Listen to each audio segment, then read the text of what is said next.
Not sure how you're going to hear this, but what a blessing it is to shoot and miss. What a blessing it is to publicly fall and get back up. What a blessing it is to find out finally that failure does not kill you, and that you at least do not leave this earth constipated with dreams.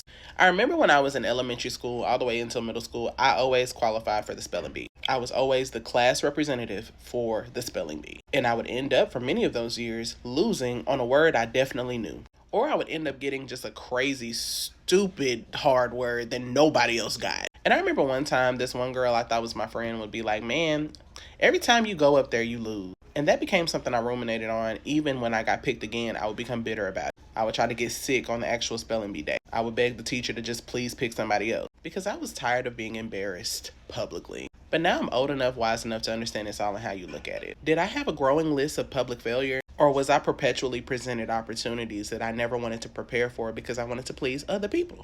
That was alliteration. Did I start to believe somebody who was always in the audience instead of studying what the other winners were studying? Trying to make people comfortable who hate to see you win is poor stewardship. It is quite the opposite of what God called you here to do. Failure is just data, and people who don't have data to keep up for themselves are always far more invested and intrigued by yours. But people who know what it takes to win have the data of failure as well. And they say, don't worry about that. Focus on this next thing. Go create some more data. Not being a slave to public perception. There's a reason why the person who has the cheapest seats is in the nosebleed, and there's a reason why the cheerleaders are on the floor, because what you need to hear that's positive, it needs to be right next to you than the person who barely got in the door.